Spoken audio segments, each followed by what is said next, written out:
So what do you say we spend a little time in the greenhouse today? All right.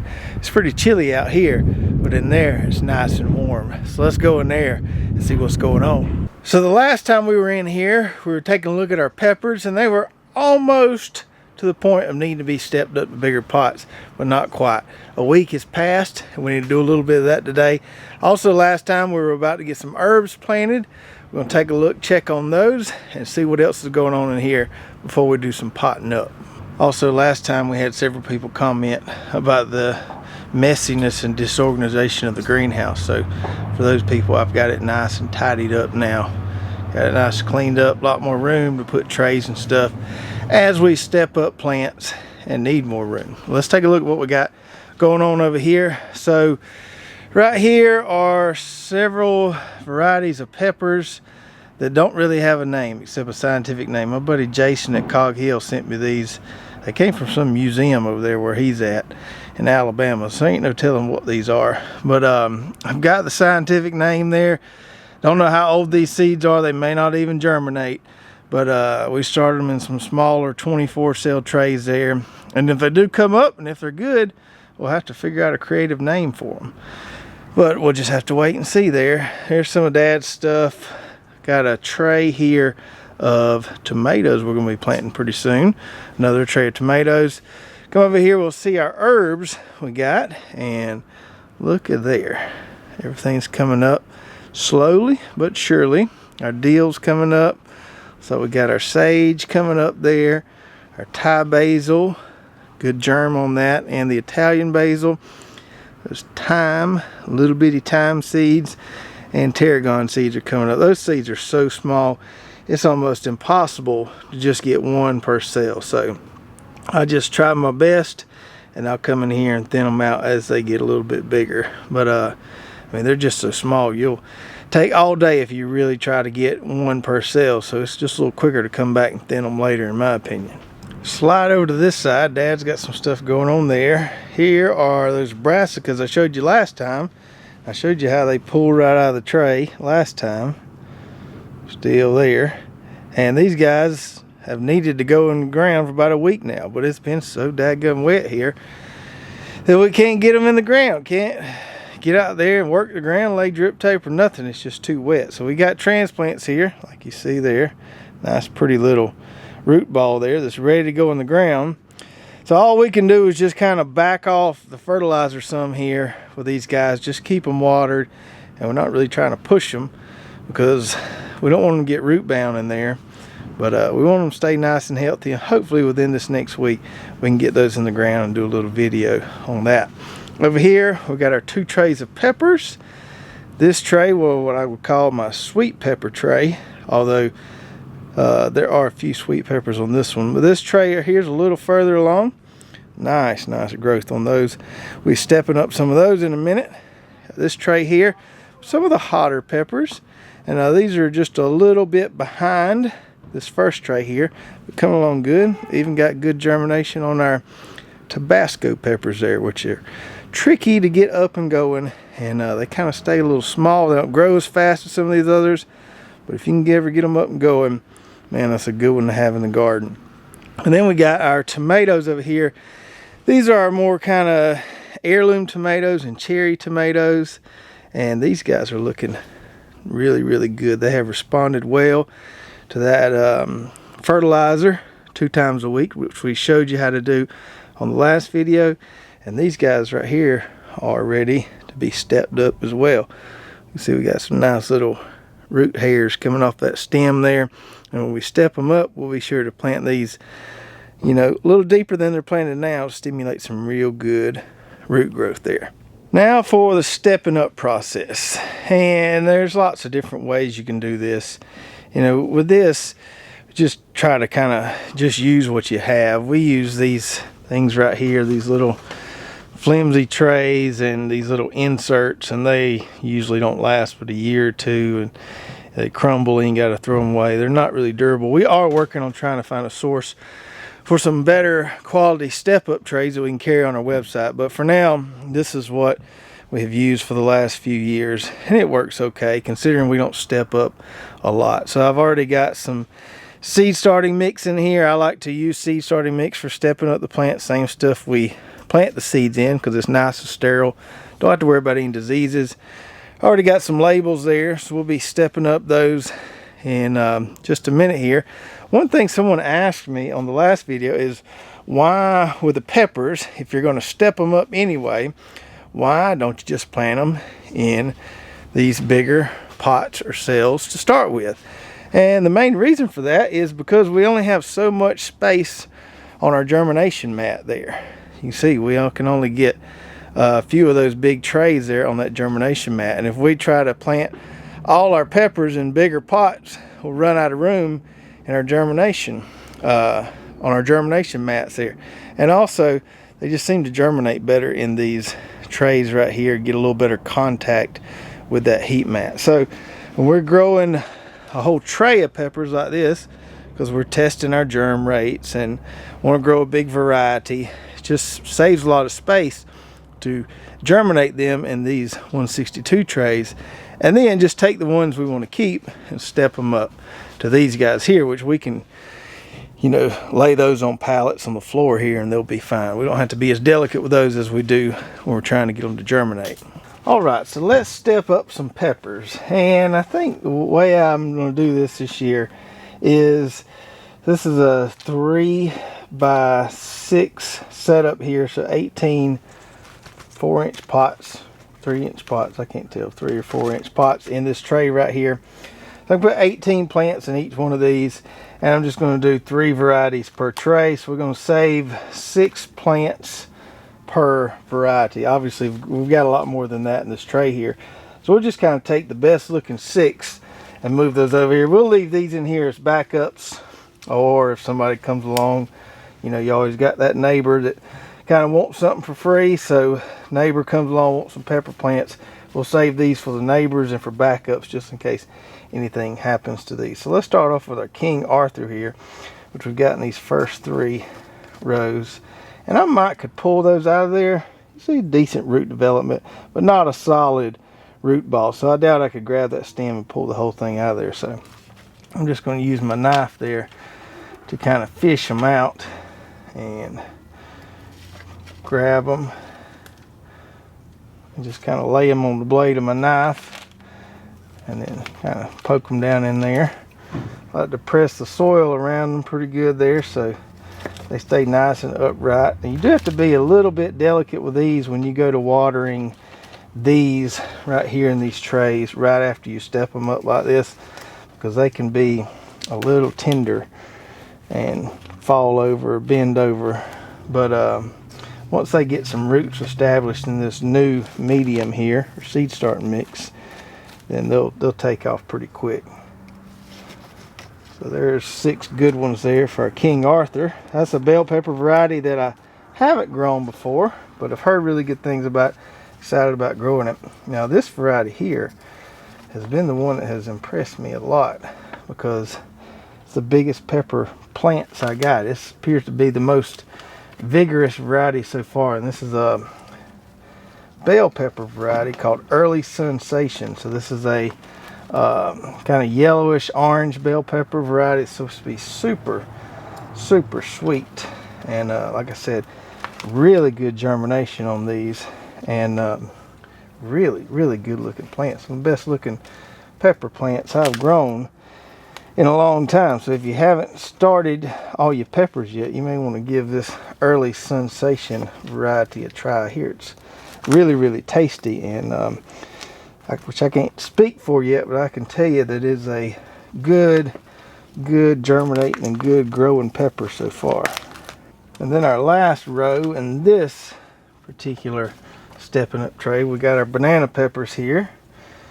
Got a variety called Lola, and we were at a seed meeting a year or so ago and actually saw this variety in trials, saw some of them growing, and man, the size of these banana peppers and the just the looks of the plants. They just had a few plants growing, usually how trials go sometimes, but nice big banana peppers.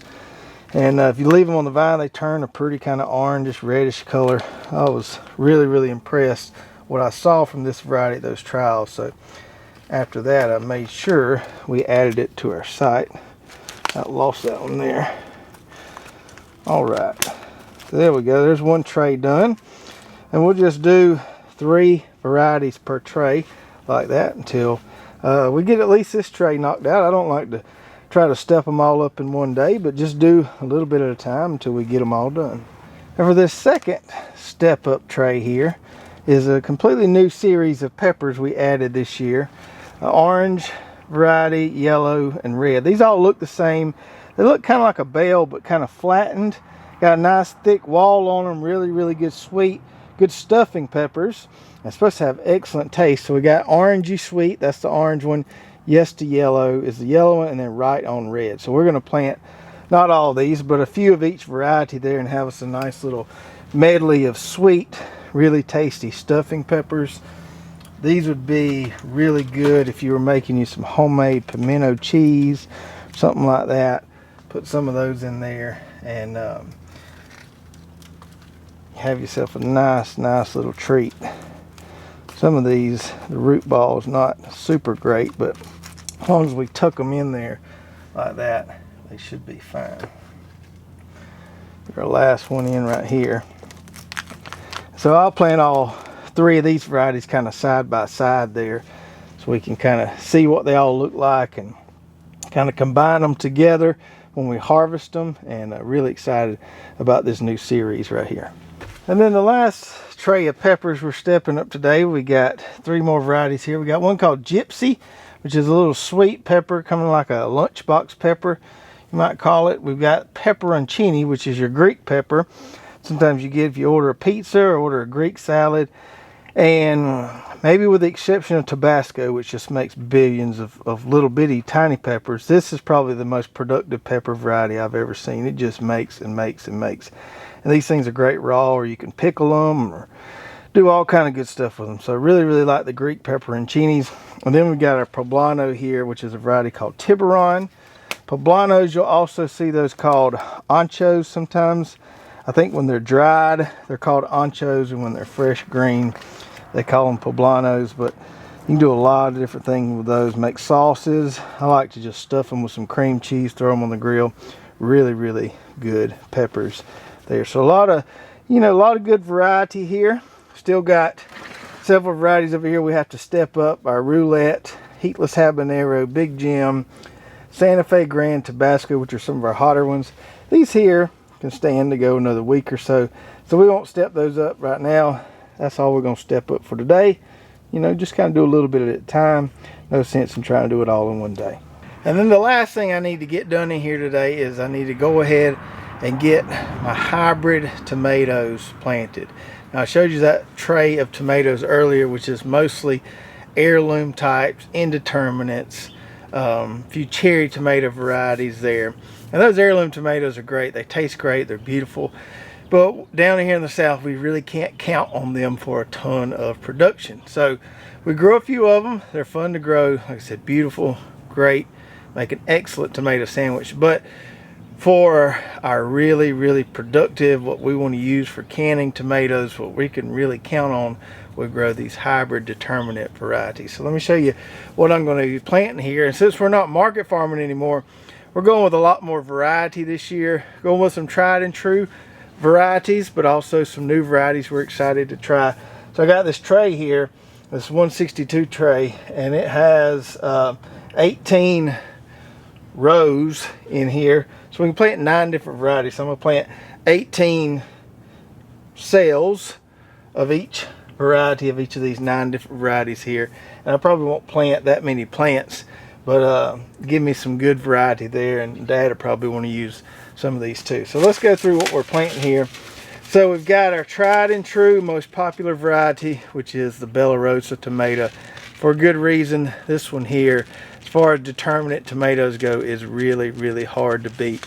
With the production and disease resistance you get, just an awesome one. Now this one here hasn't been around for as long as the Bella Rosa, but it is slowly creeping up on it as far as being the most popular. We showed this one last year a lot on our row by row show. Just makes massive tomatoes that are just dark red and beautiful, and a lot of good disease resistance here.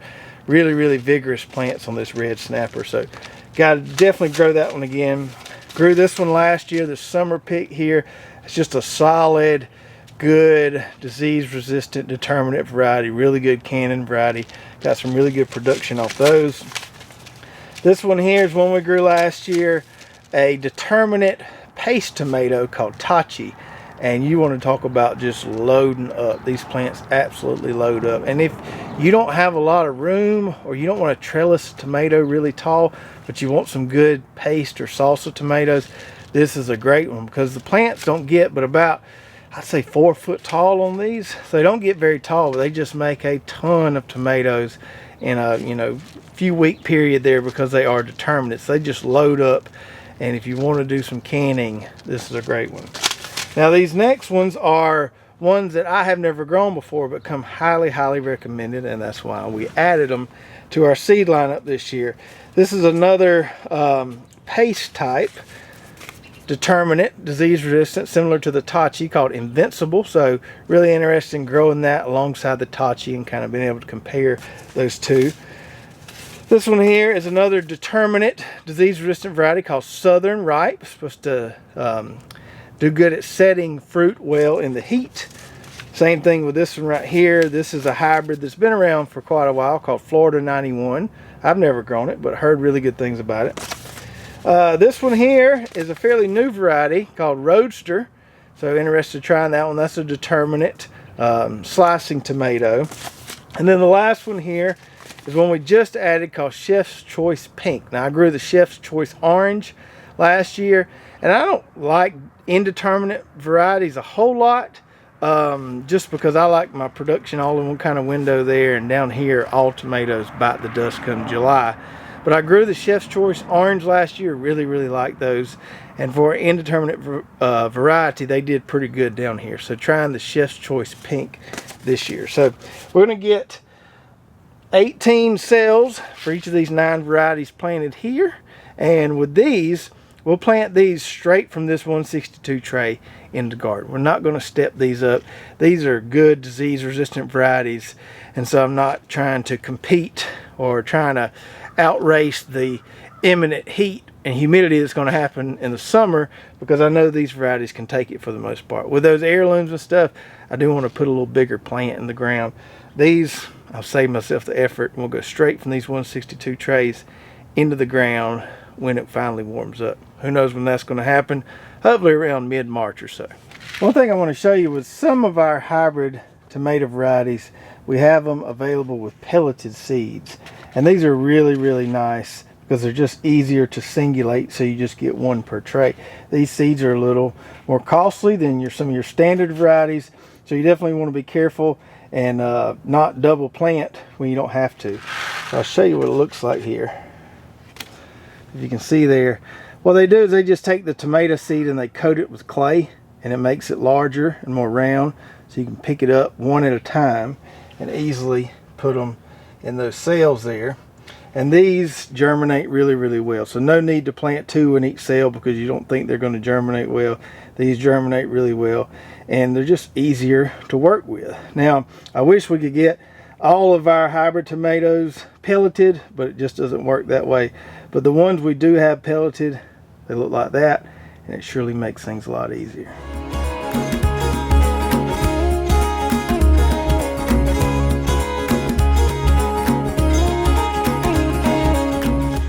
All right. We got that tray of tomatoes planted, and for me, that's going to do it for the tomatoes. That's all the plants I'm going to need, more than the plants I'm going to need, but all the varieties that I think I want to plant. So nice to have that already done. There's a few more varieties of peppers that we're going to have coming in the next week or two on the website that I may want to plant. Some giant jalapenos, some giant cayennes, a few of those, but for the most part peppers are done. I'll have those all stepped up within the next week. I showed you the herbs are germinated. Really happy about that. So I've been able to stay on schedule pretty good for the schedule I kind of created back in January. Been able to stay with it pretty well. Now things outside this greenhouse, as you know, have been absolutely wacky with all the rain we've had, cold weather. You know, looks like any kind of spring planting is going to be delayed a few weeks. But within this greenhouse where things are controlled, I've been able to keep a pretty good handle on my schedule and stay pretty regimented about it. Still, lots of stuff to seed or plant.